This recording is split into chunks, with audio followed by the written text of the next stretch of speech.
Capítulo 42. Últimos días con mi gurú. Guruji, me alegra encontrarle a solas esta mañana. Yo acababa de llegar a la ermita de Serampore, llevando conmigo un fragante cargamento de rosas y frutas. Sri Yukteswar me miró humildemente. ¿Qué deseas? Mi maestro recorrió la habitación con la vista, como si buscara por dónde escapar. Guruji, cuando vine por primera vez a usted, era yo un muchacho que estudiaba en la escuela secundaria. Ahora soy un hombre, y ya con 1 o 2 canas. Aun cuando desde el primer instante hasta ahora usted me ha envuelto en su silencioso afecto, ha de recordar que solamente una vez, en el día de nuestro primer encuentro, me dijo, «Te amo», y acompañé mi aseveración con una mirada suplicante. Mi maestro bajó los ojos. «Yogananda, es necesario que traiga al frío reino de las palabras los cálidos sentimientos mejor guardados en las mudas expresiones del corazón». Guruji, yo sé que usted me ama, pero mis oídos mortales están ansiosos de oírselo decir. Sea como lo deseas. Durante mi vida de casado deseé con frecuencia tener un hijo para educarlo en el sendero del yoga. Pero cuando tú llegaste a mi vida, quedé satisfecho. En ti he encontrado al hijo que tanto añoraba. 2 límpidas lágrimas centelleaban en los ojos de Sri Yukteswar. Yogananda, siempre te he amado. Su respuesta es mi pasaporte para el cielo. Sentí que me quitaban un peso del corazón, disuelto para siempre con estas palabras. Con frecuencia me había preguntado por su silencio, aunque sabía yo que mi gurú no era emotivo y que no solía demostrar sus sentimientos. Había temido que mi adelanto no fuera del todo satisfactorio para él. Era de una naturaleza singular, imposible de conocer del todo, una naturaleza profunda y silenciosa, insondable para el mundo externo, cuyos valores hacía mucho tiempo había él trascendido. Días después, cuando hablé ante una gran audiencia en el Albert Hall de Calcuta, Sri Yukteswar consintió en sentarse en el estrado junto al Maharaja de Santosh y el alcalde de Calcuta. Si bien el maestro no hizo comentario alguno, le observé de vez en cuando durante mi charla y me pareció que se hallaba satisfecho. Poco después tuve que dirigir la palabra a los exalumnos de la Universidad de Serampore. Al mirar a mis compañeros de clase de antaño, tanto como cuando ellos contemplaban a su antiguo monje alucinado, lágrimas de gozo brillaban en nuestros ojos sin ninguna vergüenza. Mi antiguo profesor de filosofía, de dorada palabra, el doctor Gosal, vino a felicitarme calurosamente. Todos nuestros pasados malentendidos se habían desvanecido por medio del tiempo, el gran alquimista. La fiesta del solsticio de invierno se celebró a finales de diciembre en la ermita de Serampore. Como siempre, los discípulos de Sri Yukteswar se congregaron para esta festividad, viniendo algunos de ellos desde muy lejos. Se entonaron sankirtans y solos interpretados por la dulce y melodiosa voz de Kristoda. Hubo una cena servida por discípulos jóvenes y un profundo y conmovedor discurso de mi maestro, bajo el techo de las estrellas, en el repleto patio de la ermita. Oh, felices recuerdos de los hermosos festivales, de los días ya idos. Pero en el festival de esta noche había algo nuevo. Yogananda, por favor, dirige la palabra a la asamblea en inglés. Los ojos de mi maestro centelleaban cuando me hizo esta doble y rara petición. ¿Recordaría acaso el grave aprieto en que me vi a bordo del barco en el que me dirigía a América antes de pronunciar mi primera conferencia en inglés? Le conté a la audiencia compuesta de hermanos discípulos, lo que me había sucedido en el barco, terminando con un fervoroso y sincero homenaje a nuestro gurú. Su omnipresente guía ha estado conmigo no únicamente en el barco, concluí, sino también todos los días, durante mis 15 años, en el vasto y hospitalario territorio de América. Después de que los huéspedes hubieran partido, Sir Yukteswar me llamó a su antigua recámara, donde una sola vez, después de una festividad similar, años atrás, me había permitido dormir en su cama. Esta noche, mi maestro estaba tranquilamente sentado, con un semicírculo de discípulos a sus pies. Yogananda, vas a marcharte a Calcuta. Por favor, regresa mañana. Tengo algo que decirte. A la tarde siguiente, con unas sencillas palabras de bendición, Sri Yukteswar me confirió el título monástico de Paramahansa. Este título sucede ahora al anterior de Swami, me dijo, mientras yo me arrodillaba ante él. Silenciosamente sonreí, pensando en el esfuerzo que tendrían que hacer mis estudiantes americanos para pronunciar Paramahansayi. Mi tarea en la tierra ha terminado. Tú debes continuarla, me dijo mi maestro suavemente, con sus ojos tranquilos y amables. Mi corazón palpitaba rápidamente y sentía cierto temor. Te ruego que envíes a alguien para que se haga cargo de la ermita de Puri, continuó diciendo Sri Yukteswar. Dejo todo en tus manos. Tú podrás dirigir exitosamente el barco de tu vida, así como el de la organización, a las playas de la divinidad. Llorando abracé sus pies. Él se levantó y me bendijo tiernamente. Al día siguiente, llamé a Ranchi a un discípulo, Swami Sivananda, y le envié a Puri a hacerse cargo de los deberes de la ermita. Después, mi gurú discutió conmigo los detalles para dejar arreglados sus bienes, ya que él quería evitar a toda costa que surgieran dificultades de carácter jurídico después de su muerte, provocadas por algunos parientes, con el objeto de adjudicarse las 2 ermitas y otras propiedades que él quería dedicar exclusivamente a fines caritativos y benéficos. Hace poco el maestro hizo preparativos para visitar Kiderpore, pero no lo ha hecho. Un hermano discípulo llamado Amulaya Babu me hizo esta observación una tarde. Tuve un presentimiento. A mis insistentes preguntas, Sri Yukteswar únicamente contestó: ya no volveré más a Kiderpore.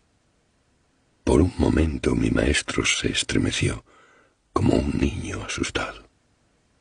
El apego a la residencia corpórea, que surge de su propia naturaleza, está presente en leve grado, incluso en los grandes santos, escribió Patanjali.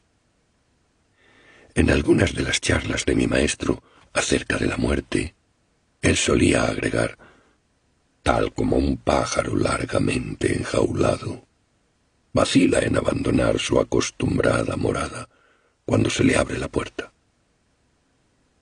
Guruji, le supliqué en medio de un sollozo, no diga eso. Nunca pronuncie esas palabras ante mí. El rostro de Sri Yukteswar se tranquilizó, iluminándose con una sonrisa apacible. Aun cuando él estaba próximo a cumplir 81 años, todavía se encontraba sano y fuerte. Deleitándome día a día, bajo el sol del amor de mi gurú, un amor mudo, pero hondamente sentido, deseché de mi mente consciente los diversos indicios que él me había dado acerca de su cercano fin. Señor, la Kumbh Mela se reúne este mes en Allahabad. Le mostré a mi maestro las fechas de la mela, tal como aparecían en un almanaque bengalí. ¿Realmente deseas ir? Sin darme cuenta de que Sri Yukteswar no deseaba que yo lo dejara, seguí diciendo: en una ocasión usted vio a Babaji y obtuvo su santa bendición en la cumba de Allahabad. Quizás esta vez pueda yo tener la fortuna de verlo. No creo que lo encuentres allí. Mi gurú guardó luego silencio, no queriendo contravenir mis planes. Cuando a la siguiente mañana salí para Allahabad con un pequeño grupo, mi maestro me bendijo dulce y quietamente, en su forma acostumbrada.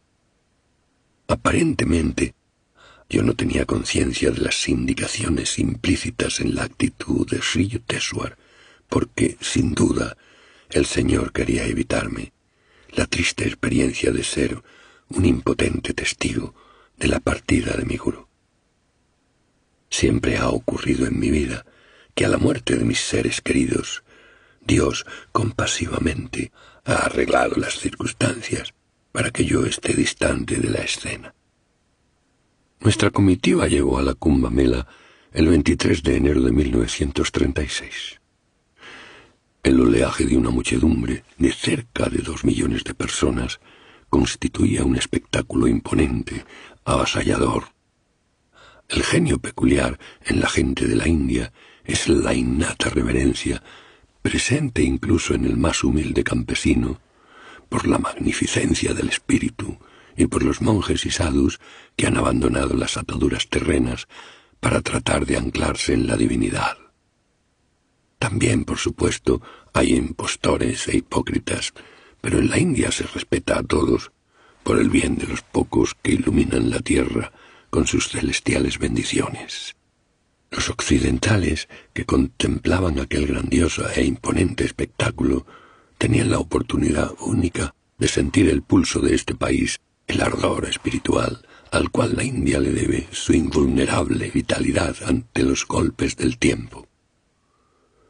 El primer día lo pasó nuestra comitiva simplemente observando.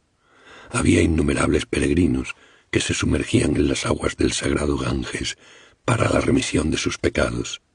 En otra parte vimos a sacerdotes brahmines celebrar solemnes rituales de adoración. Más allá había ofrendas devocionales colocadas a los pies de los silenciosos sanyasines, una hilera de elefantes enjaezados, caballos engualdrapados y camellos de paso lento de Rasputana, seguidos por un peculiar desfile de desnudos sadhus ondeando cetros de oro y plata o banderas y banderines de aterciopelada seda. Anacoretas vestidos únicamente con taparrabos se sentaban silenciosamente en pequeños grupos, sus cuerpos cubiertos con las cenizas que los protegían del calor y del frío. El ojo espiritual estaba vívidamente representado sobre sus frentes con una mancha de pasta de sándalo. Swamis con la cabeza afeitada se veían por millares con sus túnicas ocres, sus cayados de bambú y sus cuencos para limosnas. Mientras caminaban o sostenían pláticas filosóficas con sus discípulos, sus rostros resplandecían con la paz de aquellos que han renunciado a lo mundano. Aquí y allá, bajo los árboles, ardían grandes hogueras, alrededor de las cuales se congregaban pintorescos sadhus de cabello trenzado y enrollado encima de la cabeza. Algunos tenían barbas de varios palmos de largo, rizadas o anudadas. Meditaban quietamente o extendían sus manos en señal de bendición a la multitud de transeúntes que por allí pasaban, limosneros y maharajás sobre sus elefantes, mujeres vestidas en multicolores saris, con brazaletes y anillos tintineando en sus tobillos, faquires de flacos brazos grotescamente levantados, brahmacharis llevando los soportes para los codos que se emplean durante la meditación, humildes sabios cuya solemnidad ocultaba su interna santidad y bienaventuranza. Muy por encima de aquel bullicio oíamos la incesante llamada de las campanas de los templos. Al segundo día de nuestra permanencia en la Mela, mis acompañantes y yo entramos en varias ermitas y en chozas provisionales, ofrendando pranams a los santos personajes. Recibimos la bendición del jefe de la orden de los swamis, de la rama Giri, un monje delgado, ascético, de ojos sonrientes y brillantes como dos brasas. Nuestra siguiente visita fue a una ermita cuyo gurú había observado, durante los últimos 9 años, el voto de silencio y estaba sujeto a una dieta absoluta de frutas. En una plataforma, en la sala de la ermita, se encontraba sentado un sadhu ciego de nombre Prajna Chaksu, profundamente docto en los sastras y altamente reverenciado por todas las sectas. Después de que ofrecí un breve discurso en hindi sobre el Vedanta, nuestro grupo dejó aquel tranquilo recinto para saludar a un swami que se hallaba cerca, Krishnananda, un monje de agradable aspecto, mejillas sonrosadas y hombros imponentes. Echada cerca de él estaba una leona doméstica. Habiendo sucumbido al magnetismo espiritual del monje, y no, estoy seguro, a su fuerza hercúlea, el animal de la jungla rehusaba toda clase de carnes, prefiriendo el arroz y la leche. El swami había enseñado al animal de piel rojiza a pronunciar Om con un profundo y atractivo rugido. Una leona devota. Nuestro siguiente encuentro, una entrevista con un joven y sabio sadhu, está muy bien descrita en el diario de viaje, brillantemente escrito por el señor Bright. Montados en el Ford, atravesamos el bajo río Ganges por un puente flotante que chirriaba, avanzando lentamente entre el gentío a lo largo de callejuelas estrechas y serpenteantes. Yoganandaji me mostró a orillas del río el sitio en que había tenido lugar el encuentro entre Babaji y Sri Yukteswarji. Tras descender del auto, pocos momentos después, caminamos un corto trecho entre las densas humaredas producidas por las hogueras de los sadhus y pisando las resbaladizas arenas, llegamos a un abigarrado y modesto conjunto de chozas de lodo y paja. Nos detuvimos ante la pequeña entrada, desprovista de puerta, de una de estas viviendas, la habitación de Kara Patri, un joven y errabundo sadhu, notable por su excepcional inteligencia. Lo hallamos sentado, con las piernas cruzadas, sobre un montón de paja. Su única ropa, e incidentalmente su única posesión, consistía en una tela ocre colocada sobre sus hombros. Era verdaderamente un rostro divino el que nos sonrió después de que nos agazapáramos para penetrar a la choza y saludásemos con el pranam a los pies de esta alma iluminada, en tanto que la linterna de petróleo, colocada a la entrada, proyectaba danzarinas sombras en los muros. Su rostro, y en especial sus ojos y dientes perfectos, resplandecían. Aun cuando yo no comprendía el idioma hindi que él hablaba, sus expresiones eran muy reveladoras. Estaba lleno de entusiasmo, de amor, de gloria espiritual. Nadie podría dudar de su grandeza. Imagínense la dichosa vida de un ser que no tiene apego a la vida material, libre del problema del vestido, liberado del deseo de comer. Nunca pide limosna, solo en días alternos toma alimentos cocidos. Nunca ha de elevar el cuenco de mendigo. Libre de toda complicación económica, jamás toca el dinero. No se preocupa de guardar cosas y siempre confía en Dios. Libre de los problemas de transporte, no usa jamás vehículos y siempre camina por las márgenes de los ríos sagrados. No permanece nunca en el mismo lugar más de una semana, con el objeto de evitar el desarrollo de apego. Así era esta alma modesta, excepcionalmente instruido en los Vedas, quien había recibido el grado de maestro en artes y el título de Sastri, maestro de las escrituras, de la Universidad de Benarés. Un sentimiento sublime me envolvió en cuanto me senté a sus pies. Parecía una respuesta a mis deseos de ver la real, la verdadera y antigua India, porque él era un genuino representante de esta tierra de gigantes espirituales. Interrogué a Karapatri acerca de su vida errabunda. ¿No tiene usted ropa para el invierno? No. Esta es suficiente. ¿Lleva usted consigo algunos libros? No. Enseño de memoria a aquellas personas que desean escucharme. ¿Qué más hace usted?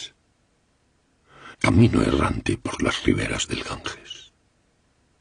Ante estas tranquilas palabras, una enorme nostalgia por la simplicidad de su vida inundó mi ser. Recordé América y todas las responsabilidades que pesaban sobre mis hombros. No, Yogananda, pensé con tristeza por un instante. En esta vida deambular por el Ganges no es para ti.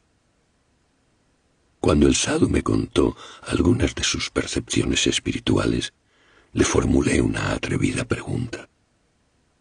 ¿Ofrece usted estas descripciones basándose en el estudio de las escrituras o en su propia experiencia interna? En parte por el aprendizaje de los libros, respondió con una franca sonrisa, y en parte por la experiencia. Durante un rato permanecimos sentados en meditativo silencio. Después de que hubimos abandonado su sagrada presencia, le dije al señor Wright: es un rey sentado en un trono de paja dorada. Esa noche cenamos en los terrenos de la Mela, bajo el cielo estrellado, comiendo en hojas de plátano, sujetas entre sí por unos palitos que hacían las funciones de platos. El lavado de platos en la India está reducido al mínimo. 2 días más de la fascinante Kumbha. Luego hacia el noroeste, a lo largo de las orillas del Yamuna, hacia Agra. Una vez más contemplé el Taj Mahal. En mi memoria, Jitendra estaba a mi lado, abrumado por aquel ensueño de mármol. Luego, hacia la ermita de Brindavan, dirigida por Swami Kesavananda. El objeto de buscar a Kesavananda estaba relacionado con este libro. Nunca había olvidado la petición que me hiciera Sri Yukteswar de escribir la vida de Lahiri Mahasaya. Durante mi permanencia en la India, aprovechaba todas las oportunidades que se me presentaban para establecer contacto con parientes y discípulos directos del Yogavatar. Asentando sus conversaciones en voluminosas notas, verificaba hechos y fechas y reunía fotografías, cartas antiguas y documentos. El portafolio que tenía destinado a la información de Lahiri Mahasaya creció considerablemente. Me daba cuenta, consternado, de que ante mí tenía una tarea ardua y oraba, pidiendo que mi labor de biógrafo fuera digna de la figura del colosal gurú. Algunos de sus discípulos temían que en una narración escrita su maestro fuera mal interpretado o que ésta no pudiera revelar su estatura espiritual.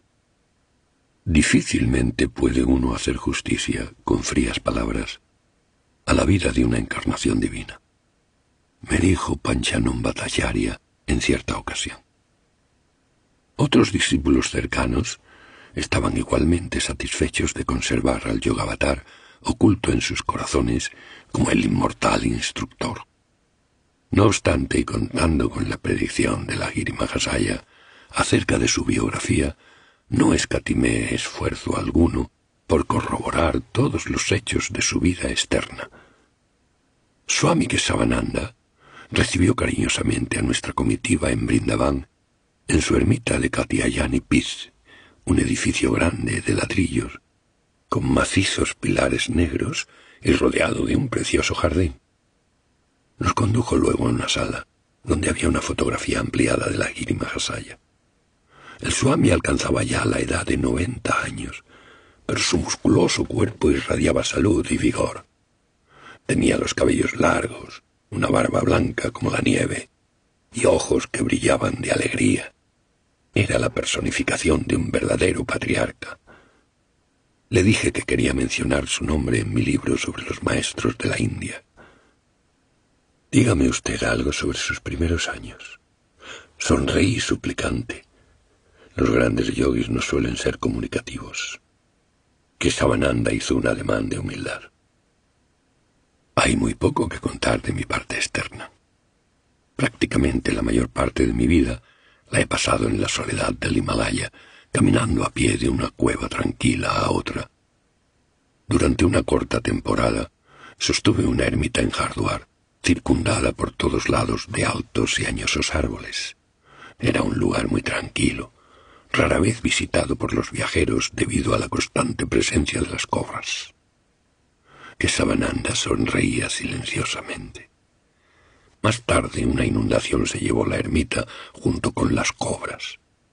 Luego mis discípulos me ayudaron a construir esta ermita en Brindavan. Uno de los miembros de la comitiva le preguntó a Kesavananda cómo se protegía de los tigres en el Himalaya. Kesavananda movió la cabeza. En esas elevadas alturas espirituales, dijo, las fieras salvajes raramente molestan a los yogis. Una vez me hallé en el bosque cara a cara con un tigre. Ante mi rápido mandato, el animal se quedó paralizado, como si hubiera sido convertido en piedra. Una vez más, el Swami rió al repasar sus recuerdos. De vez en cuando abandonaba mi retiro para ir a visitar a mi maestro en Benares. Él solía bromear sobre mis incesantes viajes a través del desolado Himalaya. «Tienes en los pies la marca del anhelo de vagar», me dijo en cierta ocasión. «Me alegro de que el sagrado Himalaya sea lo bastante extenso para que te entretengas».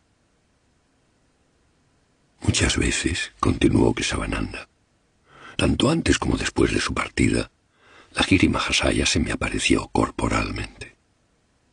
Para él ninguna altura del Himalaya era inaccesible. 2 horas después nuestro anfitrión nos condujo a un patio comedor. Yo suspiré con silenciosa congoja. Otra comida con 15 platillos. En menos de un año de disfrutar de la hospitalidad de la India, mi peso había aumentado más de 22 kilos. Sin embargo, se hubiera considerado la cúspide de la descortesía el rehusar cualquiera de los platos cuidadosamente preparados para aquellos banquetes sin fin que se organizaban en mi honor. En la India, como en ninguna otra parte, desafortunadamente, un swami acoginado por su gordura es considerado un espectáculo delicioso. Después de la comida, Kesavananda me condujo a un rinconcito apartado. «Tu llegada no fue inesperada», me dijo. «Tengo un mensaje para ti». Mucho me sorprendió esto, porque nadie sabía de mis planes de visitar a Kesavananda. Mientras yo caminaba el año pasado por el norte del Himalaya, cerca de Badrinarayan, continuó el Swami, perdí mi camino. Una espaciosa cueva que estaba vacía me ofrecía albergue y los restos de un fuego ardían en un hoyo del suelo rocoso. Preguntándome quién sería el ocupante de aquel solitario retiro, me senté cerca del fuego, con la mirada fija en el sol que entraba por la abertura de la cueva. «Kesavananda, me alegro de que estés aquí». Estas palabras brotaron detrás de mí. Me volví y quedé sorprendido al contemplar a Babaji. El gran gurú se había materializado en un recoveco de la cueva. Lleno de gozo al volverlo a ver después de tantos años, me postré a sus santos pies. «Yo te llamé», me dijo Babaji. «Por esa razón has perdido tu camino. Yo te conduje a mi morada temporal, en esta cueva. Hace ya mucho tiempo de nuestro último encuentro. Me complace volver a saludarte». El inmortal maestro me bendijo con unas palabras de ayuda espiritual, y luego me dijo: «Te doy un mensaje para Yogananda. Él te hará una visita en su viaje de regreso a la India. Muchos asuntos relacionados con su gurú y con los discípulos sobrevivientes de la Giri Mahasaya mantendrán a Yogananda sumamente ocupado. Dile que en esta ocasión no le veré, aun cuando él está ansioso de que así sea, pero le veré en otra oportunidad». Me enterneció profundamente el recibir de los labios de Kesavananda esta consoladora promesa de Babaji. Una cierta pena desapareció de mi corazón. Ya no lamenté más el hecho de que, como Sri Yukteswar había predicho, Babaji no apareciera en la Kumbh Mela. Pasamos allí una noche, como huéspedes de la ermita, y en la tarde siguiente nuestra comitiva salió para Calcuta. Al cruzar un puente sobre el río Yamuna, gozamos del magnífico espectáculo de los edificios de Brindavan, perfilados en el horizonte en el momento del crepúsculo. Era como si el sol estuviera poniendo fuego a todo el cielo, una verdadera fragua de Vulcano que se reflejaba sobre las tranquilas aguas del río. La ribera del Yamuna está santificada por los recuerdos de la niñez de Sri Krishna. Allí se entretenía él en sus inocentes y dulces lilas, juegos con las gopis, doncellas, ejemplificando el amor supremo que existe entre una encarnación divina y sus devotos. La vida de Sri Krishna ha sido mal interpretada por muchos comentaristas occidentales. Las alegorías de las escrituras son desconcertantes cuando su interpretación se hace literalmente. El irrisorio error de un traductor ilustrará mejor este punto. La historia se refiere a un inspirado santo medieval, el zapatero remendón Ravidas, quien cantó en los sencillos términos de su oficio la gloria espiritual oculta en toda la humanidad. Bajo la inmensa bóveda azul mora la divinidad, envuelta en su piel de cuero. Apenas puede uno ocultar una sonrisa al oír la burda interpretación del poema de Ravidas hecha por un escritor occidental. Después construyó una choza, colocó en ella un ídolo de cuero hecho por él y se puso a adorarlo. Ravidas era un hermano discípulo del gran Kabir. Uno de los chelas más eminentes de Ravidas fue la Rani de Chitor. Ella invitó a un gran número de brahmines a una fiesta en honor de su maestro, pero estos rehusaron comer junto a un humilde zapatero remendón. Cuando se apartaron y se sentaron con toda la dignidad de su alcurnia para comer sus alimentos no contaminados, ¡oh sorpresa! Cada brahmín encontró a su lado la forma de Ravidas. Esta visión colectiva produjo un gran despertar espiritual en Chitor. A los pocos días nuestro pequeño grupo llegó a Calcuta. Ansioso por ver a Sri Yukteswar, me descorazoné al enterarme de que él había abandonado Serampore y que actualmente se hallaba en Puri, a 483 kilómetros al sur. Ven inmediatamente a la ermita de Puri. Este telegrama fue enviado el día 8 de marzo por un hermano discípulo a Atul Chandra Roy Chaudhry, uno de los chelas de mi maestro en Calcuta. Noticias relativas al telegrama llegaron a mis oídos y, angustiado por su significado, caí de rodillas, implorando a Dios que salvara la vida de mi gurú. Cuando estaba a punto de abandonar la casa de mi padre y tomar el tren, una divina voz habló dentro de mí. «No vayas a Puri esta noche. Tu oración no puede ser concedida». «Señor», exclamé desconsolado, «no querrás que tú y yo entremos en antagonismo en Puri, donde negarás mis súplicas por salvar la vida de mi maestro. ¿Acaso ha de partir a tu mandato para cumplir deberes más elevados?» En obediencia al mandato interno, no salí esa noche para Puri. La siguiente noche me dirigí a tomar el tren. En el camino, a las 7, una negra nube astral cubrió repentinamente el cielo. Más tarde, mientras el tren rugía rumbo a Puri, Sri Yukteswar apareció ante mí. Estaba sentado con grave semblante y una luz a cada lado de él. ¿Todo ha terminado?, pregunté suplicante, elevando los brazos. Él asintió, moviendo la cabeza, y desapareció lentamente. Cuando me hallaba en el andén de la estación a la mañana siguiente, en Puri, todavía esperando contra toda esperanza, un desconocido se me acercó. ¿Ya sabe que su maestro se ha marchado? Luego me dejó sin darme ninguna explicación. Nunca llegué a saber quién fue aquel hombre, ni cómo supo dónde encontrarme. Anonadado, me apoyé en la pared del andén, dándome cuenta de que mi maestro estaba tratando de comunicarme la devastadora noticia por diferentes medios. Hirviendo de rebeldía, mi alma era como un volcán en erupción. Cuando llegué a la ermita de Puri, me hallaba al borde del colapso. La voz interna me repetía tiernamente: «Tranquilízate, ten calma». Entré al cuarto de la ermita, donde se encontraba el cuerpo del maestro. Como si conservara la vida, estaba sentado en la postura del loto. Era la personificación de la salud y el encanto. Un poco antes del trance final, mi maestro se había sentido ligeramente indispuesto y tuvo un poco de fiebre, pero un día antes de su ascensión al infinito, su cuerpo estaba perfectamente bien. No importaba cuántas veces contemplara su amada figura, no podía creer que su vida ya hubiera partido. Su piel era tersa y suave, en su rostro existía una beatífica expresión de tranquilidad. Conscientemente había abandonado su cuerpo a la hora del llamado místico.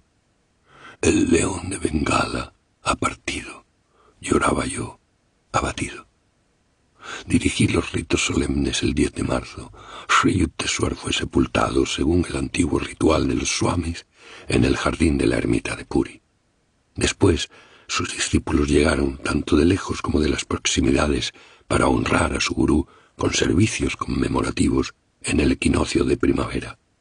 El Amrita Bazar Patrika, principal periódico de Calcuta, engalanaba sus páginas con el retrato de Sri Yukteswar, bajo el cual se podía leer el siguiente comentario. La ceremonia fúnebre de Bandara para Srimad Swami Sri Yukteswar Giri Maharaj, de 81 años de edad, tuvo lugar en Puri el 21 de marzo. Muchos discípulos vinieron a Puri para la celebración de los ritos. Uno de los más grandes comentaristas del Bhagavad Gita, el Swami Maharaj, era asimismo un gran discípulo de Yogiraj Sri Syama Charan Lahiri Mahasaya de Benares. El Swami Maharaj fundó varios centros de Yogoda Satsanga, Self-Realization Fellowship en la India, y fue la gran inspiración tras el movimiento del yoga que viajó a Occidente por conducto de Swami Yogananda, su principal discípulo. Fueron los poderes proféticos de Sri Yukteswarji y su elevada estatura espiritual lo que inspiró a Swami Yogananda a cruzar el océano y difundir en América el mensaje de los maestros de la India. Sus interpretaciones del Bhagavad Gita y otras escrituras dan testimonio del profundo conocimiento sobre la filosofía, tanto oriental como occidental, que tenía Sri Yukteswarji y arrojan luz sobre la unidad existente entre Oriente y Occidente. Basándose en su fe en la unidad de todos los credos religiosos, Sri Yukteswar Maharaj fundó Sadhu Sabha, Sociedad de Santos, con el propósito de inculcar un espíritu científico en la religión. En dicha sociedad cooperaron líderes de diferentes confesiones y credos. En el momento de su partida, nombró a Swami Yogananda como su sucesor en la dirección de Sadhu Sabha. La India en verdad se ha empobrecido con la partida de este gran hombre. Puedan todos aquellos que tuvieron la fortuna de conocerle imbuirse del verdadero espíritu de la cultura de la India y del sadhana que él personificara. Regresé a Calcuta, no considerándome aún con fuerzas para ir a la ermita de Serampore, donde tendría que estar en contacto con sus sagrados recuerdos. Llamé a Prafulla, el pequeño discípulo de Sri Yukteswar, en Serampore, e hice los arreglos para que entrara en la escuela de Ranchi. La mañana en que usted partió para la mela de Allahabad, me dijo Prafulla, Sri Yukteswar se dejó caer pesadamente en el sofá. «Ya se fue Yogananda», exclamó. «Ya se fue Yogananda». Y añadió enigmáticamente, «Tendré que decírselo en otra forma». Luego se sentó en silencio durante horas enteras. Los días siguientes estuve ocupado en conferencias, clases, entrevistas y reuniones con antiguos amigos. Bajo una sonrisa forzada y en medio de una vida de intensa actividad, una corriente de pensamientos sombríos, contaminaba el río interior de mi bienaventuranza, que durante tantos años había serpenteado bajo las arenas de todas mis percepciones. ¿A dónde se ha ido el sabio divino?, lloraba yo silenciosamente en las profundidades de mi atormentado espíritu. Ninguna contestación venía. Es mejor que mi maestro haya completado su unión con el amado cósmico, me aseguraba mi mente. Él resplandece para siempre en el dominio de los inmortales. Nunca más lo verás en la antigua mansión de Serampore, se lamentaba mi corazón. Ya no volverás a traer a tus amigos para conocerle, diciendo con orgullo: mirad, he aquí al Guiana Avatar de la India. El señor Bright hizo los preparativos para que nuestra comitiva se embarcara hacia Occidente en el puerto de Bombay en los primeros días de junio. Después de la segunda quincena de mayo, llena de banquetes de despedida y discursos en Calcuta, la señorita Bless, el señor Bright y yo salimos en nuestro Ford rumbo a Bombay. A nuestra llegada, las autoridades del barco nos pidieron que canceláramos nuestros pasajes, ya que no era posible conseguir acomodo para el Ford, el cual necesitaríamos otra vez en Europa. No importa, dije con tristeza al señor Bright. Quiero ir una vez más a Puri. Y silenciosamente agregué: dejen que mis lágrimas rieguen una vez más el sepulcro de mi maestro.